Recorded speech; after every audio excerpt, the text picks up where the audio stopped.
Ladies and gentlemen, hello, good morning.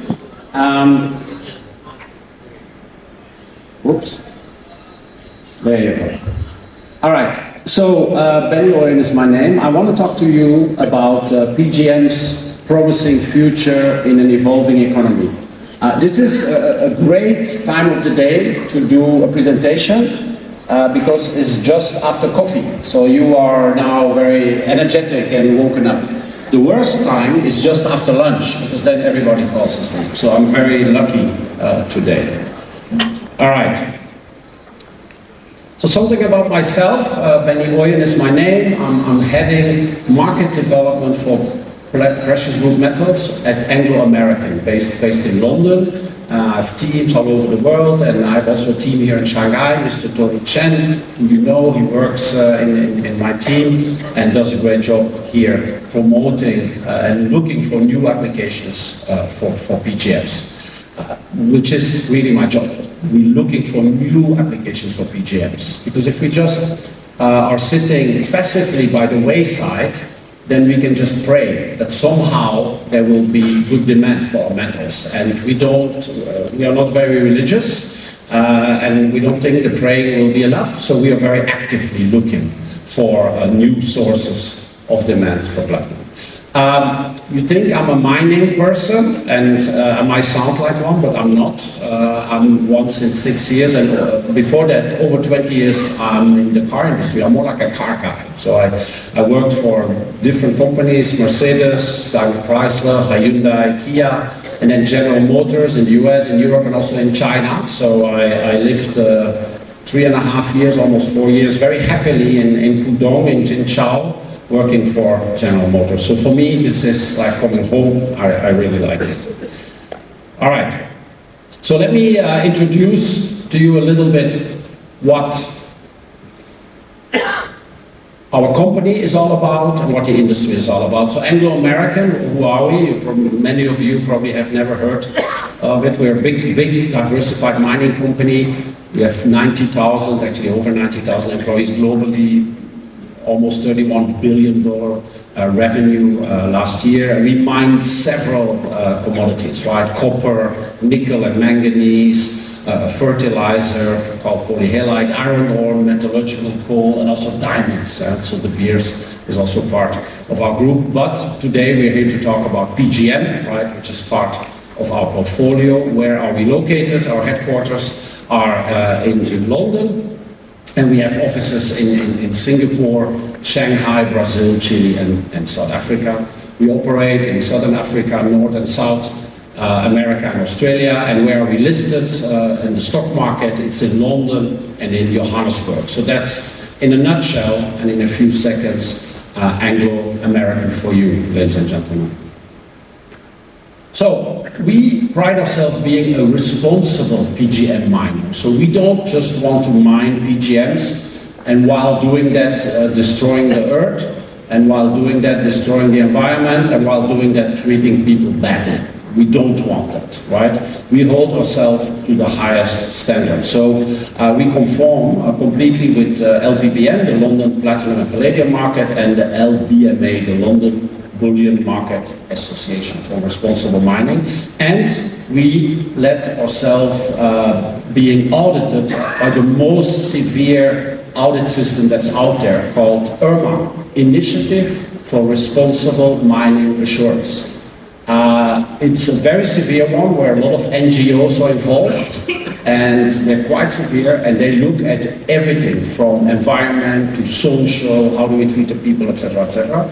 And already, basically all our mines are going to be IRMA certified, but 3, Mototolo, Amandelbult, and Unki have already received that certification. So we are very proud of that we're not only business people who want to make money and sell our stuff, but we also want to do that in a responsible way and in a good way for the world.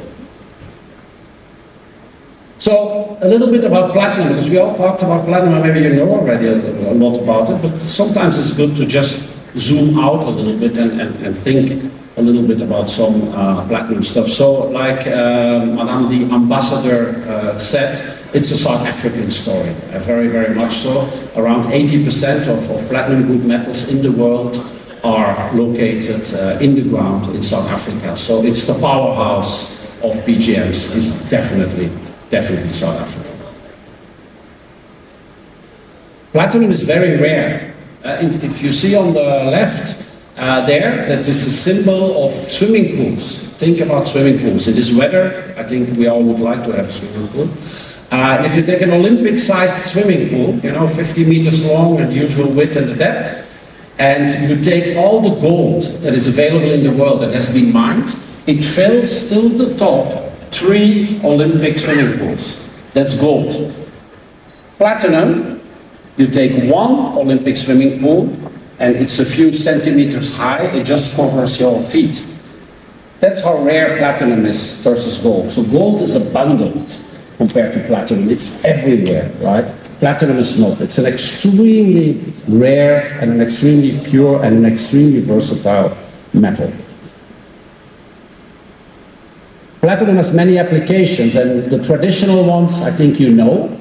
In your internal combustion car to clean the exhaust from toxic emissions. There is PGMs in there, platinum, palladium, rhodium. It's about 45% of demand, so just under half goes into internal combustion cars. Then you have jewelry. Jewelry is a big segment as well. It's about 20%. Platinum jewelry, it's interesting, right? Because the traditional jewelry is yellow gold, but many people find it a bit boring and traditional. It's what your parents and your grandparents were wearing. So young people, they're looking more for the silverish look.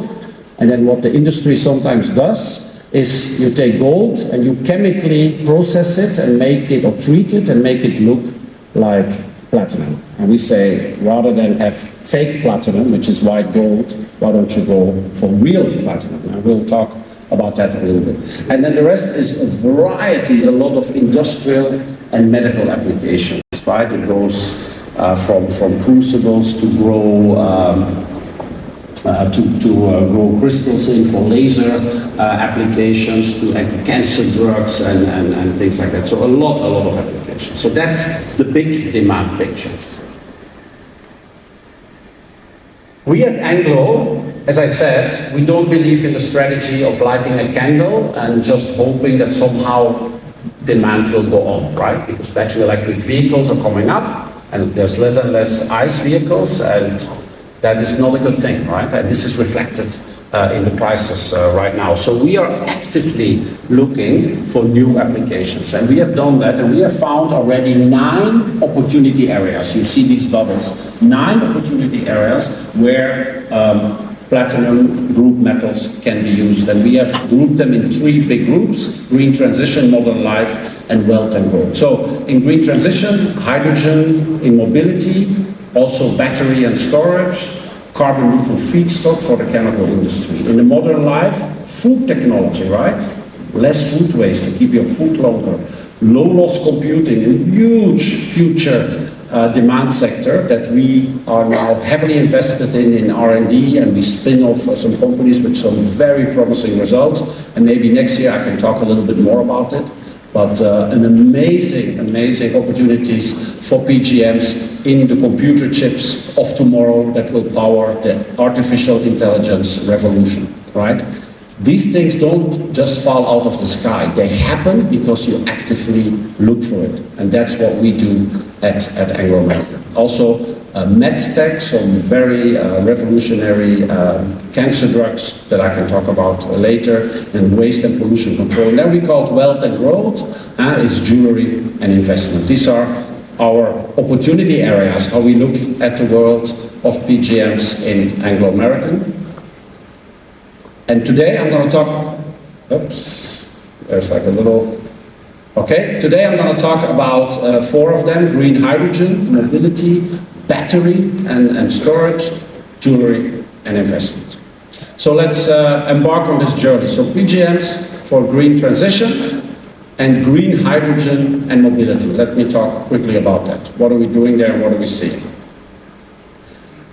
You hear a lot about hydrogen, but where do PGMs actually pop up in the whole hydrogen chain? It's not everywhere. It's actually in 3 spots. In three very specific spots, you need PGM in the whole hydrogen process. The first is when you produce hydrogen with green electricity by splitting water, called electrolysis, you need PGMs in the PEM electrolyzers. Number two, in storage, in liquid organic hydrogen carriers, there is PGMs involved. And then thirdly, in the usage in fuel cells. That's where PGMs are actually active. So let me talk about some of them.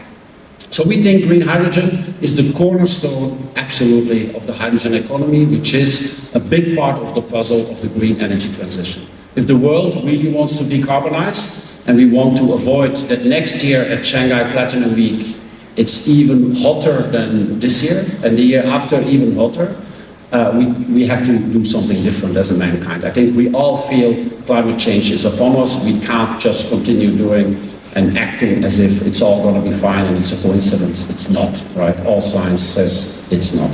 So, in PEM electrolyzers, we talked about it. We're very active here in China in a company called HET Hydrogen. We're partnering with them. Also in alkaline electrolyzers, we do not use any PGMs, but by introducing PGMs, we can make them more efficient.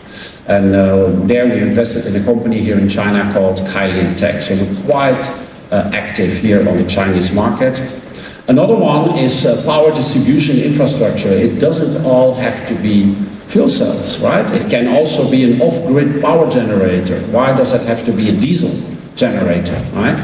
No, it can also be a fuel cell with hydrogen. And superchargers, right? We're gonna see more and more battery electric vehicles. They're not gonna take over the world, but they're gonna take a big part of the market. That is for sure, that is coming. And let's imagine a world where we all, or many people of us, millions of people, drive battery electric vehicles. And we all drive them to work, and we all drive them home, and we all come home at 6 p.m., and we all plug them in at 6 p.m. in fast chargers or at home. In many countries and in many cities, the lights will go out probably, because that peak demand is just not there in that moment. So how you're going to manage that? That can be managed with energy storage. You could do that with batteries, right? But that is sometimes not feasible. You could also do that with hydrogen fuel cells. So there is technology here, there are startup companies here in China who are already active in that market, and we know them very well. So quite some interesting stuff.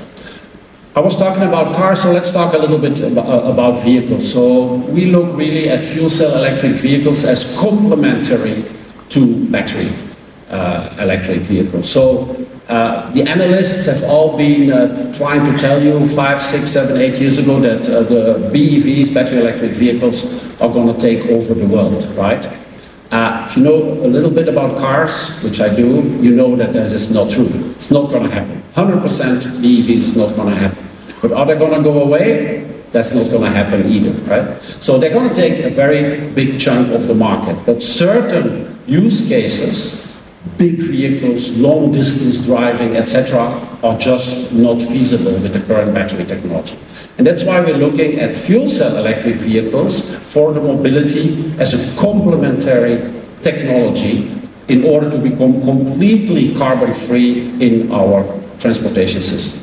So where do we look at? First of all, geographically, that's how we look at the world. Where are the big car markets, right? And the big car markets, the big vehicle markets are three. It's the United States, it's Europe, and it's China, right? The United States, 17 million per year, Europe, roughly the same size, and China, about 26, 27 million cars per year. So if you add these three up, that's 65, 66 to 70% of the global car market. And then we look at the different type of vehicles. You go from light passenger vehicles to light commercial vehicles to medium duty to very big heavy duty. Where is there already a lot of support, right? And where is the PGM consumption? So in heavy duty, because there's much less trucks sold in the world than there are passenger cars, so the PGM consumption there will be much smaller than if you have market share in fuel cells in passenger cars. But there is a lot of support already, because a big heavy truck that goes long distance with batteries doesn't work so well, right? You either have to do battery swapping, but then to charge them, etc., it's not ideal, and there most heavy-duty truck manufacturers are working on fuel cell solutions. So that's already there. So we are looking at the sweet spot for us. Where shall we make activities for market development? Is where there is not a lot of support and where there is a lot of potential demand, and that's in light passenger vehicles and in light commercial vehicles. That's where we concentrated on. So what do? We went to Europe and we went to China, and we are bringing fuel cell electric vehicle, passenger car and light duty technology to the people. Because it's developed. It doesn't have to be developed anymore. There's no R&D to be done. These vehicles are there, just nobody knows them, how great they are, right? Because a fuel cell electric vehicle is actually like a battery electric vehicle, and it keeps everything you love about a battery electric vehicle, but takes away everything you hate about a battery electric vehicle. What do you like about an electric vehicle? Linear acceleration, it's smooth, it's silent, and it has no emissions, right? And what do people don't like about battery electric vehicle? Short range, long charging. The range becomes short when it's cold. Park a BEV in Harbin in February and wake up in the morning and see what is your range, right? That kind of stuff, and the cables in your trunk, etc. People don't like that, right? So a fuel cell electric vehicle takes away all that. It's like a petrol car that you fill up, but actually it's an electric car with smooth acceleration, no gearbox, no emissions, and no noise. We have to bring that to the people. People just don't know this. When they think electric vehicle, everybody thinks battery electric vehicle, and it's not. There is a great technology there. So we started in Foshan. You all know where Foshan is. I feel a bit embarrassed as a Belgian living in London telling a Chinese audience where Foshan is. We have deployed there 500 FCEVs together with the local authorities and with the 700 bar fueling station to demonstrate the technology there. And we did that now roughly a year ago, and it's getting a lot of traction, and people really like it, fleet operators really like it, and we get quite some positive press about it. We're doing the same by bringing this technology to the people with a roadshow. You have to show these vehicles. And there, together with SAE China, who we know very well, and IFCA, so the International Hydrogen Fuel Cell Association of China, which we founded as Anglo-American, we are doing these roadshows across China with all these vehicles. So there you can see where we all went, in Beijing, where the CCTV building is. I think the nickname is the Underpants or something like that. Then the Chinese Wall, etc. So great vehicles, and a lot of Chinese OEMs are already there. Also in Europe, we have launched H2 Move Europe in several strategic European cities. We are showing to the world and to the audience and to the politicians what this technology can do. So we have done that in Berlin, in Germany, we have done it in Paris, in France, in Brussels, in Belgium, because the EU Commission and the Parliament are there, and in Hamburg, in Germany. So, in Berlin, this is our initiative, is together with Uber. You know Uber, right? Here you have another system here, but in Europe and in America it's Uber. And the people really love it, because they wanted to go to BEVs and the Uber driver didn't like it. So an average Uber driver told us to make the same money with an electric car than with a petrol. He had to work 10 hours per week more because of all the charging, downtime for charging.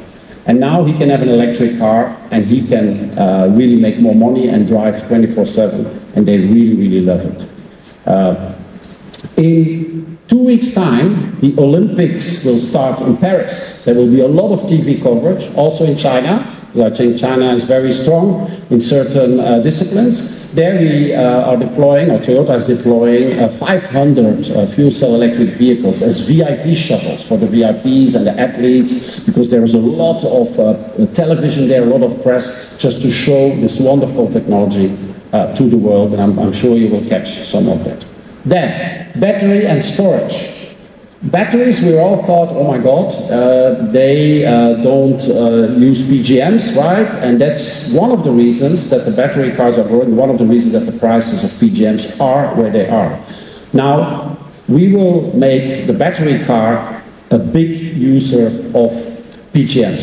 So we have a spin-off company together with a university in Miami, in Florida, called Lion Batteries. And basically, when you put PGMs in the lithium-ion batteries, they become smaller, lighter, and 40% cheaper.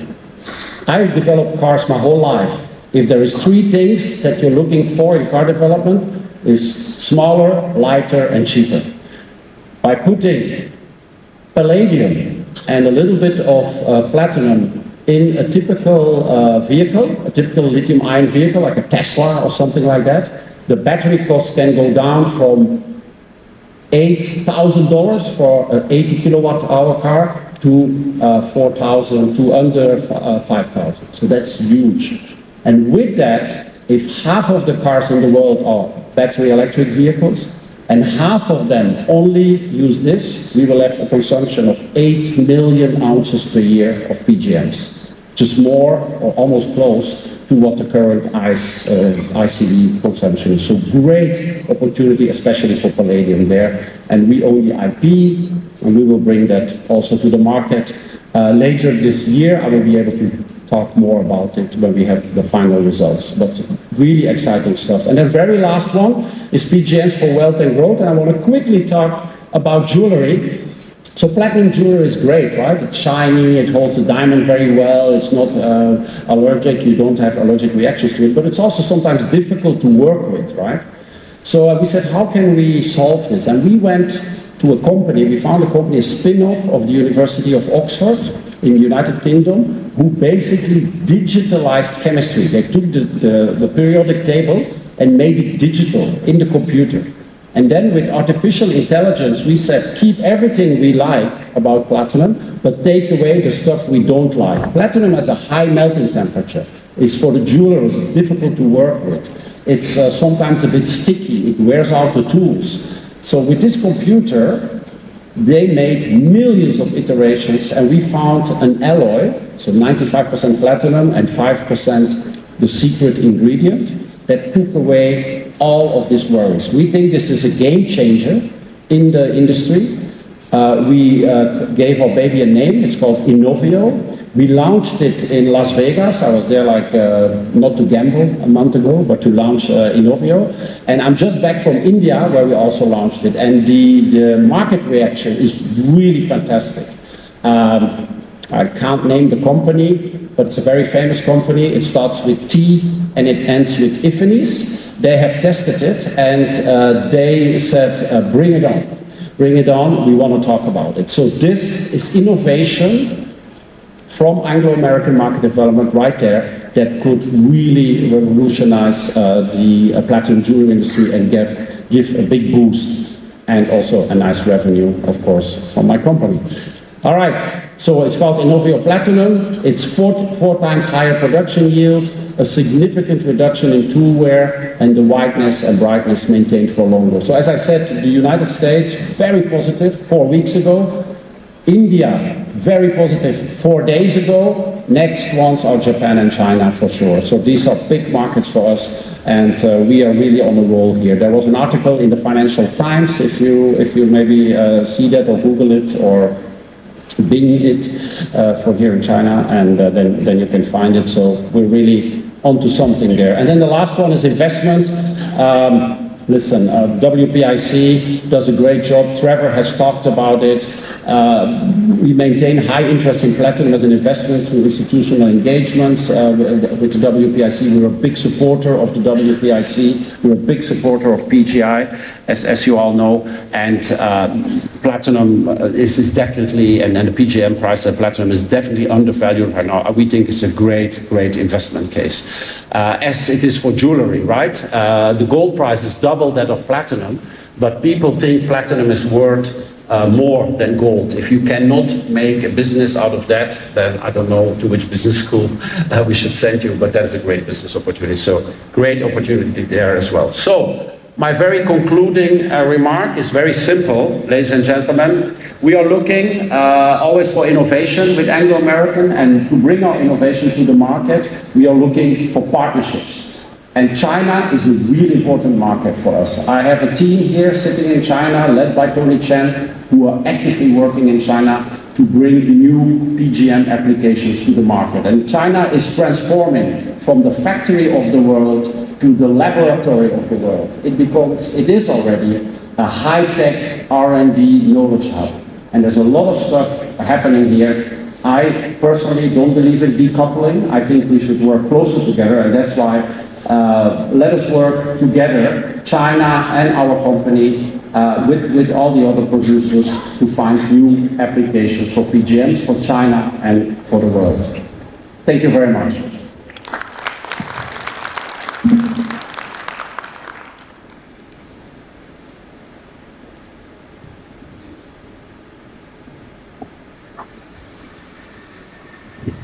Thank you,